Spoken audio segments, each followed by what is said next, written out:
Tout le monde sait que la sortie du franc CFA c'est imminent. Le plus grand projet économique que l'humanité ait connu, c'est les razzias négriers. J'attends encore ceux qui viendront me parler. Ah voilà.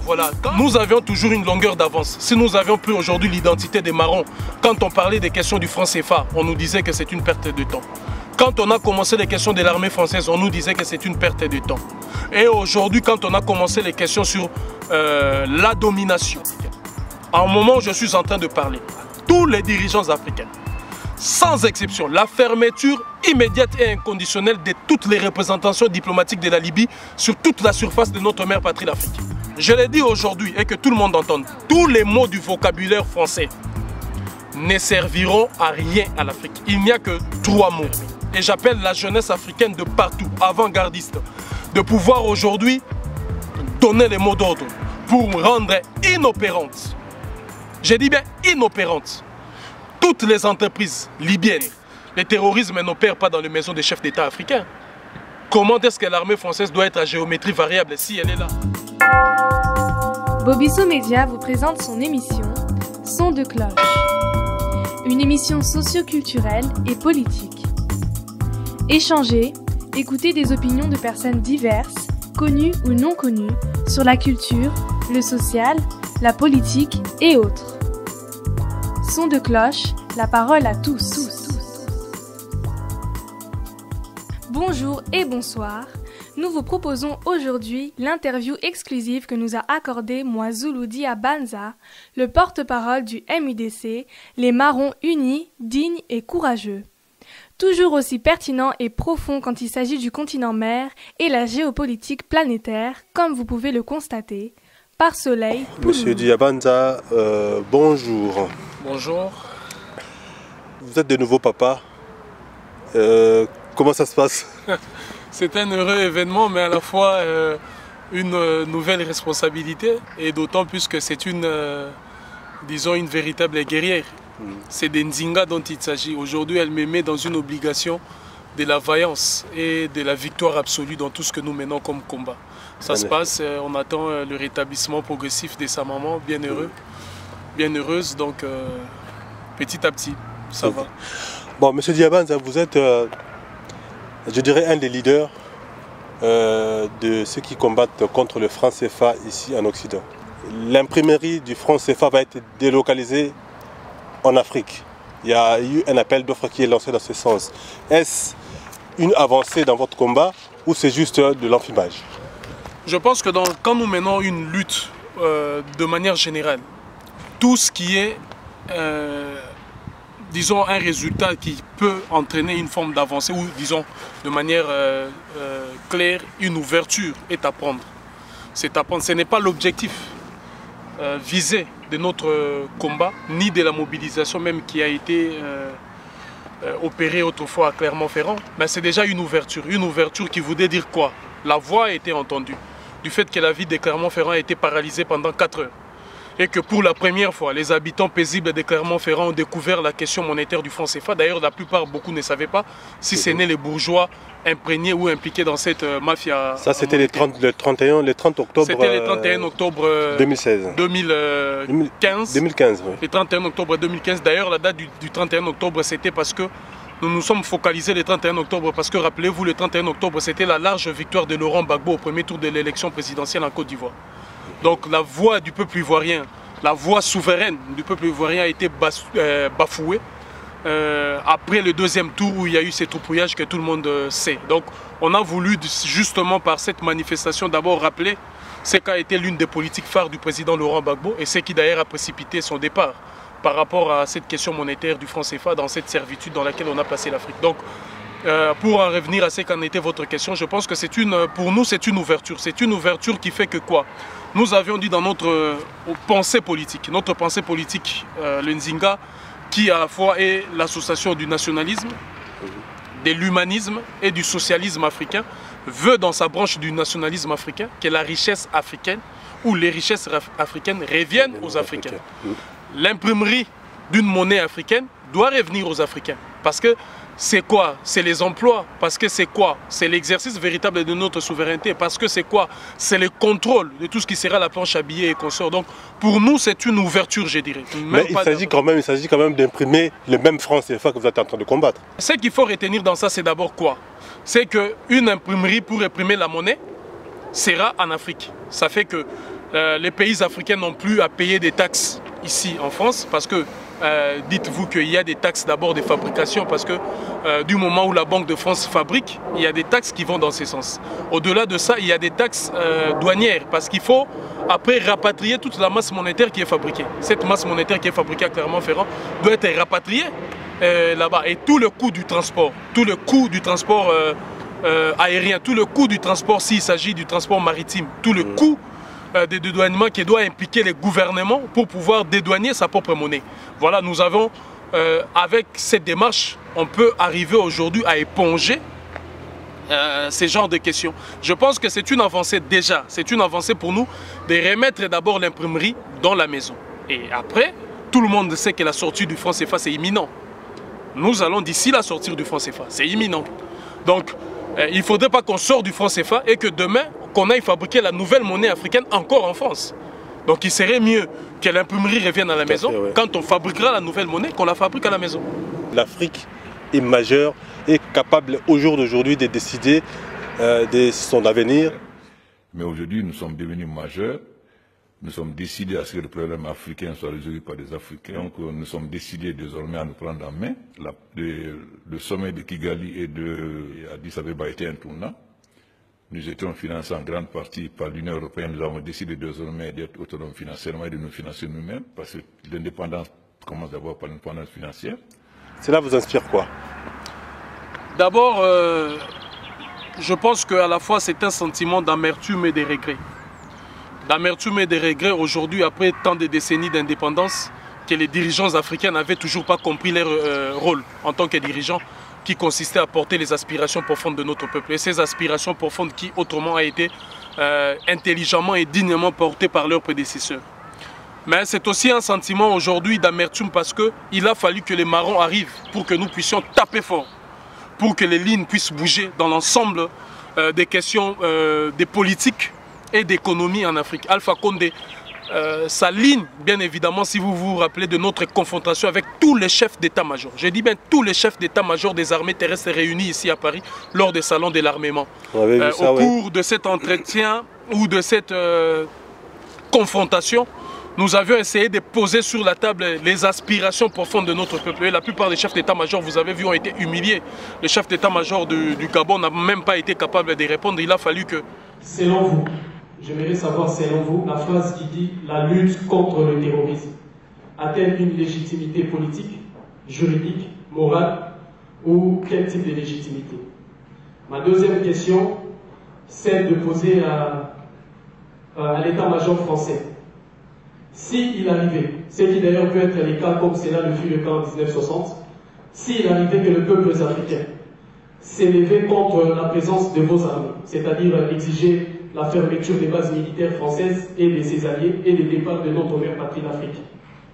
Quelle serait votre politique ou votre stratégie pour continuer la lutte contre les terroristes?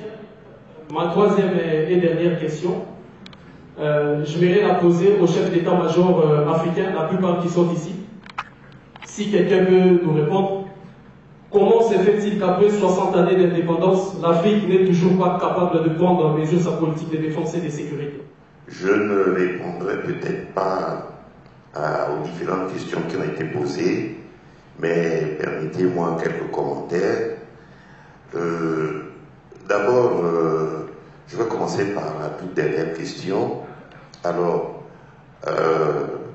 notre interlocuteur pose la question de savoir pourquoi après 40-50 ans d'indépendance, les pays africains n'arrivent pas encore à se prendre en charge sur le plan sécuritaire. Moi, je lui dirais, poser la question au chef d'état-major des armées de terre des pays occidentaux ici présents devant nous, pour savoir après combien d'années ils ont pu se prendre en charge sur le plan sécuritaire. Sa hiérarchie française lui supplie à peu près pour qu'il puisse répondre. Donc je pense que nous avions dit que l'Afrique a atteint sa majorité depuis et que l'Afrique devait bel et bien décider de ce qu'en sera de ses politiques et de ses orientations économiques comme financières.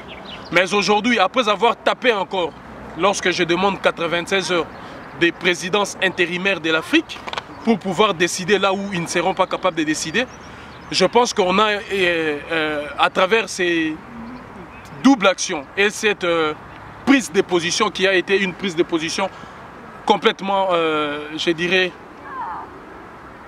une prise de position qui a été très efficace, ça a permis aujourd'hui de faire bouger les lignes, de bousculer ces présidents aujourd'hui à sortir de leur tanière. Parce qu'il en sera question d'une révolution véritable s'ils continuent tous, je dirais quoi, à croiser le bras et à se contenter des salaires qui leur sont payés et versés depuis l'Élysée. Donc cette approche du président Condé, je m'en félicite qu'il soit aujourd'hui, que la voix de UDC et la voix de Yakankou, de la liberté véritable de notre mère patrie, l'Afrique, soit entendue et que ces dirigeants, tous, commencent à se prononcer. Mais ils doivent se prononcer et appliquer ce qu'ils vont dire, parce qu'on est habitué parfois avec eux à des discours soporifiques qui, au final, ne donnent rien. Dans l'élan du président Condé, il a aussi évoqué la question de l'armée française qui devait aider, qui doit aider les armées africaines pour lutter contre le terrorisme. Alors, nous souhaitons que vous nous apportez votre contribution pour nous équiper matériellement. Alors vous, personnellement, êtes-vous pour ou contre le terrorisme parce que vous faites de l'armée française un objectif à atteindre pour combattre les francs CFA, alors que l'armée française est officiellement en Afrique pour combattre le terrorisme? Lorsqu'un enfant atteint sa majorité, je pense que la majorité, elle est absolue et complète. On atteint la majorité sur tout le plan de sa vie.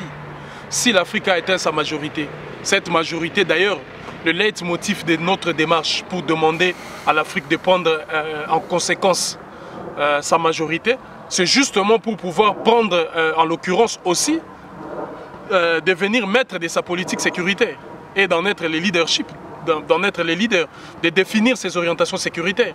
Et à combien la plus forte raison on peut demander à l'armée française d'aider pour combattre contre le terrorisme? Mais non, l'armée française doit coopérer s'il le faut, doit échanger des informations s'il le faut, doit aider dans le cadre d'une coalition, je ne sais pas, avec d'autres pays pour lutter contre une forme de terrorisme ou une sorte de violence qui aujourd'hui est en train de sévir un peu partout. Mais dire que l'armée française doit aider les armées africaines pour... Non, ça c'est encore... Vous voyez, ce sont des gens qui ne sont pas totalement guéris de leur état des mineurs politiques et des mineurs, des dirigeants mineurs. C'est ça le problème avec eux. On ne peut pas demander à une armée de venir aider notre... Parce que ça c'est quoi? C'est un alibi, c'est une astuce encore pour l'armée française. C'est pas un peu comme on dit, mettre de l'eau dans son vin qu'il a essayé de... à moins que ce soit dans ce sens, j'imagine, à moins que ce soit, mais je pense que lorsqu'un dirigeant à ce niveau-là s'exprime, il s'exprime réellement pour des questions et des positions qu'il sait que les positions qui seront les bases des négociations et des discussions dans les jours à venir. Alors, j'imagine mal qu'il puisse parler pour mettre l'eau dans son vin ou pour flatter ses homologues français ou ses homologues africains qui étaient dans ces... qui s'y trouvaient en ce lieu-là. Mais moi, j'imagine que l'heure est venue plus que jamais pour que l'Afrique devienne le leadership de sa politique de défense et de sa politique sécuritaire.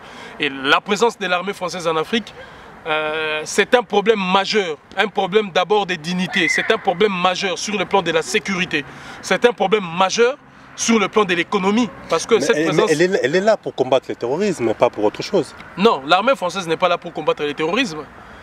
Imaginez-vous qu'en 1950, ils combattaient quoi? En 1959, ils combattaient quoi?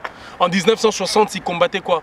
Là où il y a des zones de conflit, là où le terrorisme, si vous voulez, opère, le terrorisme n'opère pas dans les maisons des chefs d'État africains. Comment est-ce que l'armée française doit être à géométrie variable si elle est là pour combattre le terrorisme, et comment elle peut encore déstabiliser des gouvernements légitimes et démocratiques, et comment elle peut encore faire du chantage à certains dirigeants et à certains gouvernements africains, et comment cette armée peut être le leitmotiv ou l'appui légitime des positions et des privilèges économiques de la France en Afrique. C'est ça le fondamental de la question. Donc si on veut bien lutter contre le terrorisme, nous demandons aussi aux dirigeants africains, notamment des compagnies militaires venues du Sénégal, du Mali, du Congo, du Burkina Faso, d'être ici en Europe pour pouvoir sécuriser leurs ressortissants africains qui sont ici avec ce que vous appelez les multiples bavures policières qui se passent ici.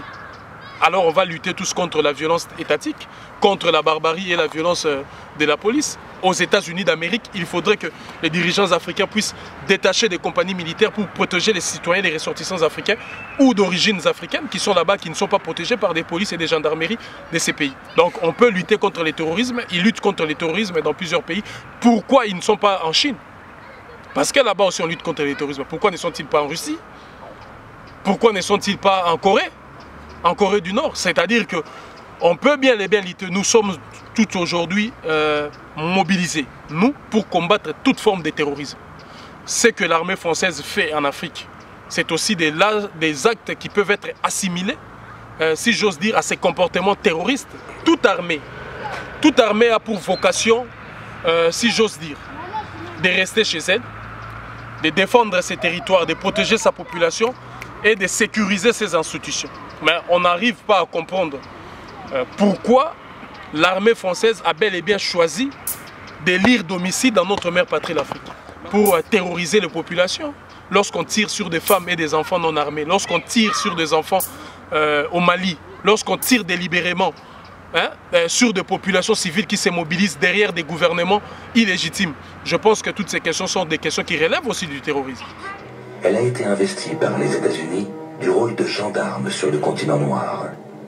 Elle est libre d'y faire régner l'ordre occidental par tous les moyens, dans le silence complice des autres nations. Le manifeste que vous avez publié va être distribué aussi à tous les dignitaires qui seront, si jamais vous prenez le pouvoir, comme on l'a vu en Libye, en Corée du Nord, etc. Notre pouvoir est déjà là, c'est le pouvoir d'action, c'est le pouvoir de la parole, c'est le pouvoir de la mobilisation. Et pour nous, ces manifestes-là est inconditionnellement la voie par laquelle il faut passer pour la libération de notre mère patrie, l'Afrique. Il y a bien évidemment une volonté aujourd'hui qui s'est manifestée dans beaucoup de pays d'Asie et dans d'autres pays africains qui étaient aujourd'hui de pouvoir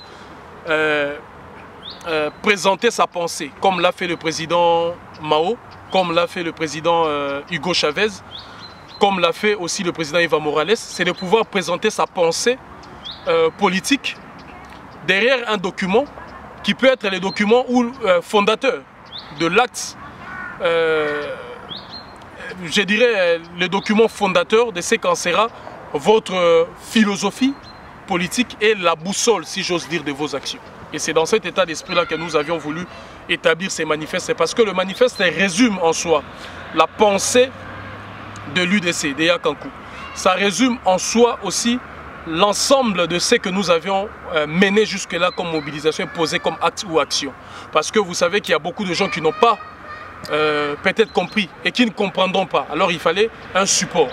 Parce qu'on ne peut pas être partout à la fois, il fallait un support, un véhicule qui pouvait nous aider à nous faire comprendre vis-à-vis des tiers. Donc c'est dans cet état d'esprit-là que nous avons rédigé ces manifestes qui aujourd'hui est traduit dans toutes les langues africaines et dans la quasi-majorité des langues parlées en Afrique. Même ceux qui sont au pouvoir, ils doivent se procurer de ces manifestes. Parce qu'ils doivent avoir un projet de société, une vision. Et jusqu'à preuve du contraire, nous sommes en train de remarquer qu'il n'y en a pas. Il n'y en a pas parce que vous savez que la plupart des dirigeants africains aujourd'hui, le cordon ombilical est toujours attaché à cet Occident qui est en train de leur souffler. Qu'est-ce qu'il faut faire? Alors nous voulons faire ces manifestes, c'est pour nous, c'est, si vous voulez, l'épine dorsale de ce qui sera la lutte pour la libération de notre peuple et de notre mère patrie, l'Afrique.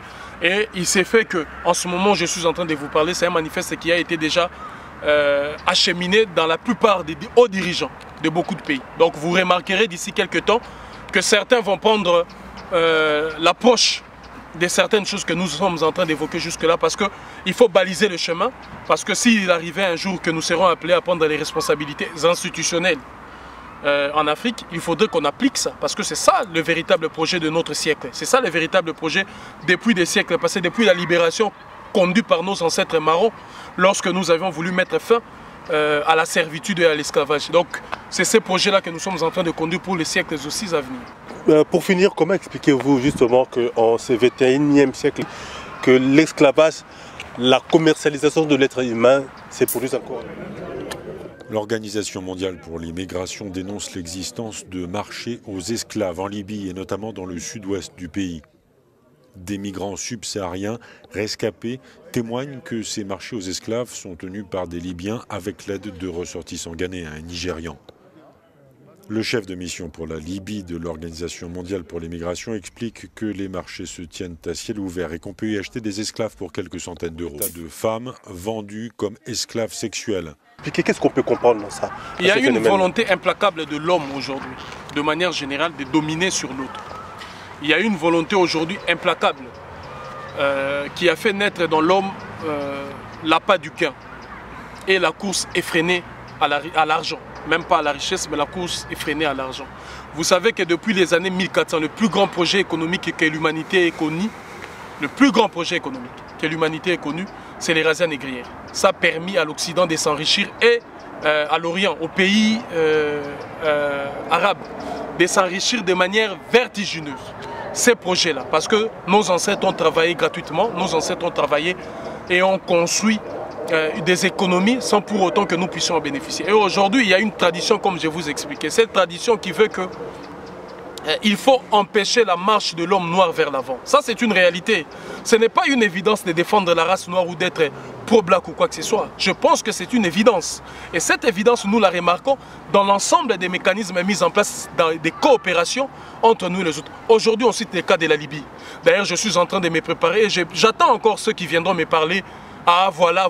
Quand on a commencé les actions, je vous le disais il n'y a pas fort longtemps, que nous n'allons plus exister en tant que peuple, en tant que communauté et en tant que nation. Je vous disais, parce que à quel moment de notre histoire on a voulu nous disséquer, qu'on a pu exister en tant que peuple, en tant que nation, où l'homme noir est devenu aujourd'hui lobotomisé. C'est justement lorsqu'il y a eu des razzias négrières. Et les razzias négrières, l'esclavage a pour vocation, si vous voulez, de déshumaniser complètement la personne humaine sortie d'Afrique, le noir, si j'ose dire bien, l'Africain. Hein, dans le pur sens du terme. Parce que c'est lui qui est martyrisé il est sur la évident surface de la terre. Au Liban, il y a l'esclavage perpétré contre le noir sur nos propres terres, en Mauritanie.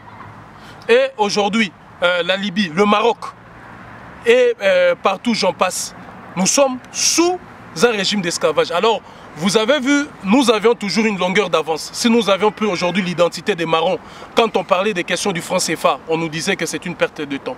Quand on a commencé les questions de l'armée française, on nous disait que c'est une perte de temps. Et aujourd'hui, quand on a commencé les questions sur la domination, j'ai fait bien la nuance. La domination arabo-occidentale sur notre peuple. Ce n'est pas ces populations-là qui nous posent problème, mais c'est la politique de domination que nous allons combattre avec toute la dernière énergie. C'est la raison pour laquelle je pense que le moment est venu aujourd'hui, tous les dirigeants africains, à un moment où je suis en train de parler, tous les dirigeants africains, sans exception, la fermeture immédiate et inconditionnelle de toutes les représentations diplomatiques de la Libye sur toute la surface de notre mère patrie l'Afrique.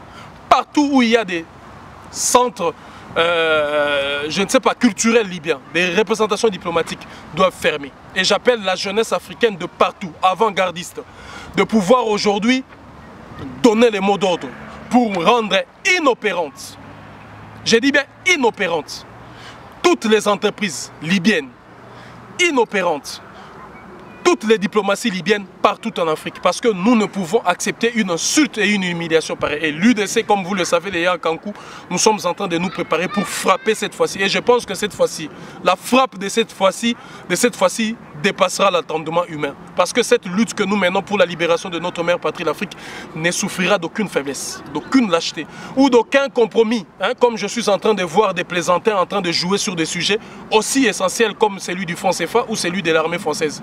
Cette lutte ne souffrira pas de cette forme de plaisanterie. Nous allons mener cette lutte à bien jusqu'à la libération effective de notre peuple et de notre mère patrie d'Afrique. Donc cette question de l'esclavage, c'est une question aujourd'hui qui devient, je dirais, inhérente à l'homme noir et à ceux qui veulent aujourd'hui nous maintenir dans ces stades des choses. Pourquoi ça n'arrive pas à d'autres peuples? Parce que nous ne sommes pas à la mesure de la réponse. Alors qu'au moment où nous sommes en train de parler contre ça, le noir trouve des explications. Il cherche des accommodements. Il cherche de faux fuyants. Alors que la question est simple. Il faut rentrer directement en confrontation directe avec ceux qui viennent aujourd'hui nous maintenir dans ce système, nous nier toute humanité. Nous nier toute humanité et toute existence. L'Africain, en fait, là où il faut mettre les sentiments, lui, il met la raison. Là où il faut mettre la raison, il met les sentiments. Donc il fait carrément le contraire de la ce qui doit déshumanisation totale, un homme qui a perdu tout le sens de ce qui doit être la dignité. C'est pourquoi je vous le dis, et je l'ai dit à toute la jeunesse africaine, tous les mots, toutes les phrases, je l'ai dit aujourd'hui et que tout le monde entende, tous les mots du vocabulaire français ne serviront à rien à l'Afrique. Il n'y a que 3 mots qu'il faut retenir. Et le 4e qui est venu, unité, dignité, courage et la liberté. Parce qu'il n'y en aura jamais, il n'y aura pas de justice sans qu'on passe par cette étape-là. Il n'y aura point de respect sans qu'on passe par cette étape-là. La dignité de notre mère patrie, l'Afrique, et la dignité de notre peuple doit prévaloir sur tout, doit prendre le dessus sur tout, doit guider nos pas, nos réflexions, nos actes. Et tout le mot, toutes les bases sur lesquelles et tous les socles sur lesquels on peut s'asseoir pour fonder quoi que ce soit ne nous sont d'aucune utilité. D'aucune utilité. Nous partons sur la base de la dignité de notre peuple, de notre mère patrie, l'Afrique. Parce que c'est ça le fondamental du problème.